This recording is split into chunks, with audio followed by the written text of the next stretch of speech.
मौसम की। मध्य प्रदेश में धीरे धीरे ठंड बढ़ने लगी है। प्रदेश के कई जिलों में शीतलहर चलने लगी है। जबलपुर, बैतूल, खरगोन, सिवनी और छतरपुर में शीतलहर का अलर्ट जारी किया गया। 25 नवंबर के बाद कड़ाके की ठंड पड़ने की संभावना है। हिमालय में बर्फबारी और उत्तरी हवाओं के कारण मध्य प्रदेश में ठंड ने दस्तक दी। बीते 2 दिन से रात का पारा 10 से 12 डिग्री के बीच रहा। कहीं कहीं ये 7 डिग्री तक पहुंच गया है। पाकिस्तान से आने वाली हवाओं के कारण अगले 48 घंटे तक इसी तरह मौसम बना रहेगा। तो प्रदेश में ठंड ने दस्तक दे दी है।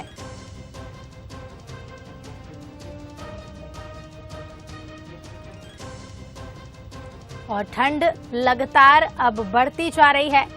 कई जिलों में शीतलहर का अलर्ट जारी किया गया है। तो 25 नवंबर के बाद ठंड और भी बढ़ेगी। मौसम में ठंड घुलने लगी है। धीरे धीरे ठंड का एहसास बढ़ने लगा है। मध्य प्रदेश में कई जिलों में शीतलहर भी चलने लगी है। जबलपुर, बैतूल, खरगोन, सिवनी और छतरपुर में शीतलहर का अलर्ट जारी किया गया है। और इसके साथ ही आपको बता दें, 25 नवंबर के बाद कड़ाके की ठंड पड़ने की संभावना है। हिमालय में बर्फबारी और उत्तरी हवाओं के कारण मध्य प्रदेश में ठंड ने दस्तक दे दी है। बीते 2 दिनों से रात का पारा 10 से 12 डिग्री के बीच रहा। कहीं कहीं 7 डिग्री तक पारा पहुंच गया है। तो कई जिलों में शीतलहर का अलर्ट जारी किया गया और 25 नवंबर के बाद से पूरे प्रदेश में ठंड और भी ज्यादा बढ़ती नजर आएगी। तो मौसम में ठंड घुलने लगी है। ठंड का एहसास बढ़ने लगा है। पाकिस्तान से आने वाली हवाओं के कारण अगले 48 घंटे तक इसी तरह मौसम बना रहेगा। बीते 2 दिन से रात का पारा 10 डिग्री से 12 डिग्री के बीच रहा और कहीं कहीं रात का पारा 7 डिग्री तक पहुंच गया है। तो पारा लगातार घटता नजर आ रहा है और इसी के साथ ठंड बढ़ती नजर आ रही है। मध्य प्रदेश में ठंड ने दस्तक दे दी है। हिमालय में बर्फबारी और उत्तरी हवाओं के कारण मध्य प्रदेश में ठंड का प्रकोप बढ़ता जा रहा है। तो कई जिले शामिल हैं इसमें जहां शीतलहर का अलर्ट जारी किया गया। जबलपुर, बैतूल, खरगोन, सिवनी और छतरपुर में शीतलहर का अलर्ट जारी किया गया है। मौसम वैज्ञानिकों का कहना है कि 48 घंटे तक इसी तरह मौसम बना रहेगा।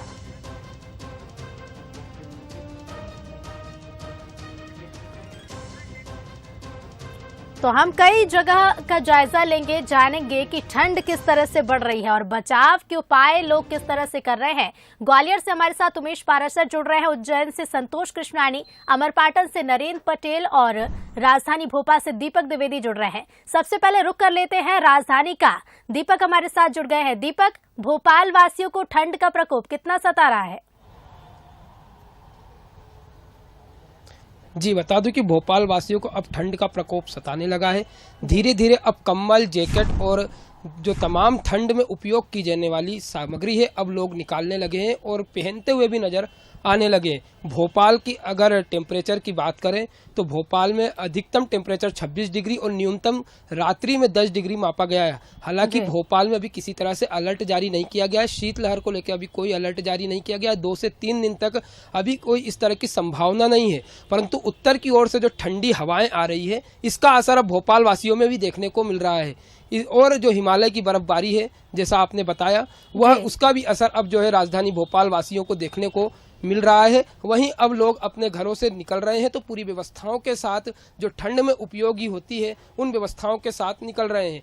और कई जिले जो मध्य प्रदेश के हैं वहां पर अलर्ट जारी कर दिया गया। शीतलहर का अलर्ट जारी है। खरगोन, सिवनी, जबलपुर, मलाजखंड समेत तमाम ऐसे जो जिले हैं वहां पर शीतलहर भी जारी की गई है, परंतु अभी भोपाल में इस तरह की स्थिति नहीं बनी है। जी बिल्कुल दीपक, आप बने रहेगा, आपके पास फिर लौटेंगे। ग्वालियर का रुख कर लेते हैं और ग्वालियर से जानते हैं कि क्या कुछ है मौसम का मिजाज।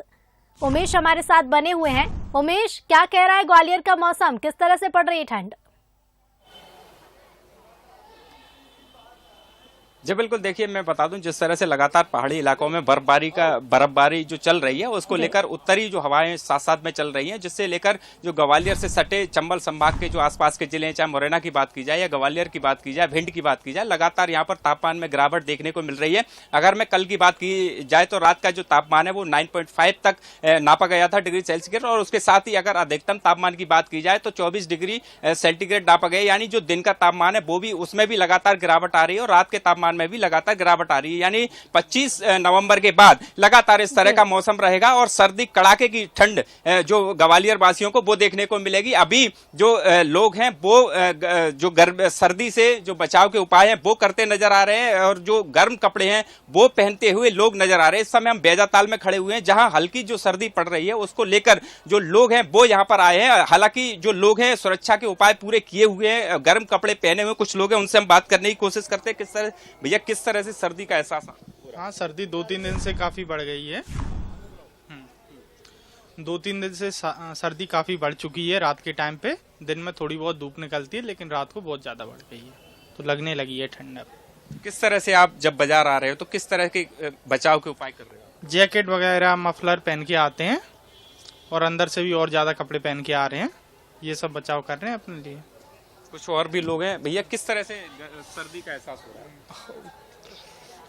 बस सर्दी का एहसास किस तरह से हो रहा है? सर्दी का आपको एहसास? बहुत मतलब 2-3 दिन से काफ़ी सर्दी बढ़ गई है। दोपहर में भी काफ़ी पड़ रही है, शाम को भी पड़ रही है, क्योंकि 13 से 14 डिग्री सेल्सियस चल रहा है। बहुत अच्छी मतलब तबीयत की ठंड पड़ रही है। बिल्कुल, देखिए लोगों का साफ तौर पर कहना है कि जो सर्दी है उसका लगातार यहाँ पर असर देखने को मिल रहा है और जो लोग हैं वो गर्म कपड़े पहनकर यहाँ आ रहे हैं। और जिस तरह से मौसम वैज्ञानिक की अगर बात की जाए तो उनका साफ तौर पर कहना है कि जो टेम्परेचर है वो लगातार गिरता जाएगा और जो अधिकतम तापमान भी जिस तरह से जो दिन में रहता था उसमें भी गिरावट आएगी। यानी लोग हैं अब जो ठंड से बचने के उपाय भी कर रहे हैं और लोगों को सर्दी का एहसास भी अब होने लगा। शुरुआती ठंड के साथ बचाव के उपायों की भी शुरुआत हो चुकी है। आप बने रहिए, आपके पास फिर लौटूंगी। तो ठंड ने कहर बरपाना शुरू कर दिया है। उज्जैन में किस तरह का माहौल है, किस तरह से ठंड पड़ रही है, जान लेते हैं। हमारे साथ संतोष कृष्णानी लगातार बने हुए हैं। संतोष, उज्जैन वासियों को कितना सता रही है ठंड?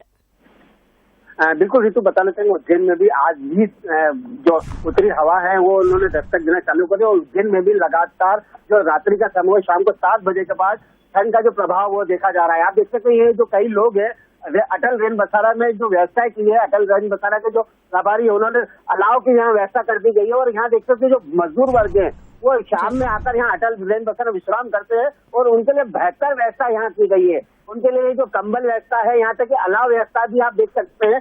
अलाव जलाकर अपना जीवन व्यापन करने वाले भोजन करके इनको जिस प्रकार जो ठंड लगती है, ठंड के बाद ये पूरी कंटिन्यू अलाव का मजा ले रहे हैं। कहीं ना कहीं जो जिस प्रकार जो ठंड से बचाव के साधन है वो पूरी तरह से यहाँ किए गए हैं और हम और भी जायजा लेने की कोशिश करते हैं। जिस प्रकार अटल रेन बसारा में जो व्यवस्था की जाती है शासन की तरफ से, वो चाक चौबंद यहाँ व्यवस्थाएं दिखाई दे रही है। आप देखते हैं ये प्रभारी ने जिस प्रकार यहाँ जिससे कम से कम ये जो अटल रेन बसारा जो पुरुषों का वार्ड है, वार्ड में बात करें तो कम से कम 15 से ज्यादा लोग जो यहाँ विश्राम कर रहे हैं। रात्रि के समय में इनके जो पलंग की व्यवस्था है वो बेहतर है। कंबल ओढ़कर यहाँ ठंड से बचाने के जो संसाधन है वो पूरी तरह अटल रेन बसारा में किए गए हैं। कहीं ना कहीं जिस प्रकार उत्तरी हवाएं चल रही है, उत्तरी हवाओं के कारण उज्जैन में हवाओं का दौर और ठंड का जोर काफी बढ़ चुका है। यहाँ जो मजदूर वर्ग है, लेबर वर्ग की बात करें तो जिनके घर बार नहीं होते, शासन की तरफ से अटल रेन बसारा बनाया गया है। यहाँ इनको दो वक्त का भोजन के साथ इनको विश्राम करने का भी मौका मिलता है और आप देखते सुविधा यहाँ बेहतर है। साफ सफाई की व्यवस्था बेहतर है, साफ सफाई के साथ इनको भोजन टाइम पे मिलता है और यहाँ तक कि रेन बसेरा तो इस बार जो है ठंड को देखते हुए गरम गरम चाय और दूध की भी व्यवस्था की गई है। यहाँ के संस्थापक हम उनसे बात करने की कोशिश करते हैं किस प्रकार की यहाँ व्यवस्थाएं जुटाई गई है। यहाँ पर कंबल है, गर्म पानी की व्यवस्था है, पानी भी है और अलाव की व्यवस्था भी है। सारी सुविधा सरकार देती है हमें और बहुत अच्छी सुविधा है। बिल्कुल, कहीं ना कहीं इस बार जो शासन ने व्यवस्था की गरम गरम जिस प्रकार जो ठंड का प्रकोप आज से शुरू हुआ है, चाय और दूध की भी व्यवस्था रखी गई है। चाय सुबह देते हैं ना, सुबह 6 बजे चाय मिल जाती है, 7 बजे भी चाय दे देते हैं और गर्म पानी की व्यवस्था भी है। नहाने के लिए साबुन व्यवस्था है, पूरी लेटरिन बाथरूम के हाथ धोने की व्यवस्था है। बिल्कुल, किस प्रकार ठंड का बचाव किया जा रहा है, कितने लोग आ जाते हैं और अभी जैसे आज से ठंड की हवा चल रही है, कितने लोग आ गए और ठंड में आराम कर रहे हैं? बस अभी 15 लोग हो जाएंगे, 15 से 20 लोग भी हो जाएंगे, 25 लोग भी हो जाएंगे। जितने आ जाएंगे उतने सुलाएंगे। बिल्कुल कहीं ना कहीं ऋतु बताना चाहिए उज्जैन में जिस प्रकार हवाओं का जोर जारी हुआ है तो उसको लेकर जो शासन की जो योजना है कहीं ना कहीं मुख्यमंत्री शिवराज सिंह ने जिन प्रकार जो अटल रेन बसेरा का जो संसाधन जुटाने की इनको दिशा निर्देश दिए थे उसी को लेकर आप देखते थे जो गरीब तबका है वो यहाँ आकर विश्राम करता है और ठंड से बचने के जो बिल्कुल संतोष, यानी कि बढ़ती ठंड के साथ साथ रैन बसेरों में भी व्यवस्थाएं बढ़ाई जा रही है ताकि लोगों को किसी तरह की परेशानी ना हो। अमरपाटन का रुख कर लेते हैं, हमारे साथ संवाददाता नरेंद्र लगातार बने हुए हैं। नरेंद्र, अमरपाटन में कितनी ठंड पड़ रही है और क्या कुछ माहौल है? जी बिल्कुल बताना चाहूंगा ऋतु की मौसम विभाग ने पहले ही अलर्ट जारी किया था कि पिछले 2 दिनों में शीतलहर के साथ ठंड पड़ेगी। 2 दिनों से अगर देखा जाए तो अमरपाटन सहित आसपास के क्षेत्रों में ठंडी हवाओं के साथ शीतलहर आ रही है और लोगों को ठिठुरने पे मजबूर कर दिया है। मैं आपको कुछ तस्वीर दिखाना चाहूंगा। लोग एक जलेबी की दुकान में खड़े हुए हैं और ठंड से बचने के लिए अलावे का सहारा ले रहे हैं, क्योंकि अमरपाटन एक छोटी जगह है और सतना जिले और रीवा संभाग की सीमाएं से लगा हुआ है। तो यहाँ पर जो ठंड का असर है वो पिछले 2 दिनों में काफी असर देखा जा रहा है। हम लोगों से जानकारी चाहेंगे कि कैसी ठंड लग रही है, क्योंकि उन्होंने गर्म कपड़े भी निकाल लिए हैं। बताइए कैसा फील हो रहा है 2 दिनों से ठंड का? निश्चित रूप से 2 दिनों से मौसम ने परिवर्तन लिया है, ठंड बढ़ चुकी है और इसका असर हम लोगों के कपड़ों से ही देखने को मिल रहा है। हालांकि अगर देखा जाए तो 2 दृष्टियों से अगर देखा जाए तो ये है कि कृषि के क्षेत्र में अगर हम बात करें तो उसके हिसाब से ठीक है, लेकिन प्रकोप जो है तो आम इंसान और जानवर और जीव जंतुओं के हिसाब से ठंड में ज्यादा परिवर्तन आया है। हमारे साथ नगर परिषद अध्यक्ष समर सिंह जी भी हैं, हम उनसे चर्चा करेंगे कि नगर परिषद ने अलावे की क्या व्यवस्था की, क्योंकि ठंड अभी से ही बढ़ गई है और लोग ठिठुरने पर मजबूर हो रहे हैं। बताइए क्या व्यवस्था हुई है नगर परिषद की तरफ से? अभी नगर परिषद की तरफ से जो अभी हाल ही में 2 दिन से ठंडी ज्यादा पड़ रही है उस हिसाब से हम लोगों ने स्थानों का चयन कर लिया अलाव के लिए। लेकिन क्या है कि हमेशा प्रशासक जिला महोदय द्वारा, कलेक्टर महोदय द्वारा पत्र जारी होते थे, उसके बाद नगर पालिका व्यवस्था करती थी। मैं कोशिश करूंगा कि इस बार जिला प्रशासन के व्यवस्था के पहले ही नगर पंचायत द्वारा व्यवस्था कर दिया जाएगा। यदि किसी प्रकार की कोई दिक्कत होती है तो मैं स्वयं, मेरी आरएम मशीन है, मैं अपने तरफ से जनता के हित के लिए चिन्हित स्थानों पर अलाव की व्यवस्था करूंगा। देखिए, नगर परिषद अध्यक्ष ने अपनी ओर से सहभागिता निभा दी है, लेकिन ठंड जो है वो कहर ढा रही है। लोग अलावे को लेने को मजबूर हैं और अपनी ठंड भगा रहे हैं। बिल्कुल नरेंद्र, लोग अलाव का सहारा ले रहे हैं और ठंड दूर करने की कोशिश कर रहे हैं। बहुत बहुत शुक्रिया आप चारों का हमसे जुड़ने के लिए और तमाम तस्वीरें हमारे दर्शकों तक पहुंचाने के लिए। तो ठंड मौसम में घुलने लगी है और ठंड से बचाव के उपाय भी शुरू कर दिए गए हैं। रैन बसेरों में भी तमाम व्यवस्थाएं लोगों के लिए की जा रही हैं। तो कई जिलों में शीतलहर का अलर्ट जारी किया गया है और बढ़ती ठंड पर मौसम विभाग का क्या कुछ कहना है वो भी आपको सुनवाते हैं। पिछले 24 घंटों में प्रदेश में मौसम शुष्क रहा तथा जबलपुर, मलाजखंड, खरगोन, खजुराहो, नौगांव, बैतूल में शीतलहर का प्रभाव रहा। न्यूनतम तापमानों में सभी संभाग के जिलों में विशेष परिवर्तन नहीं हुआ। वह शहडोल, जबलपुर, सागर, नर्मदापुरम, इंदौर और भोपाल संभाग के जिलों में सामान्य से काफी कम तथा शेष संभाग के जिलों में सामान्य से कम रहे।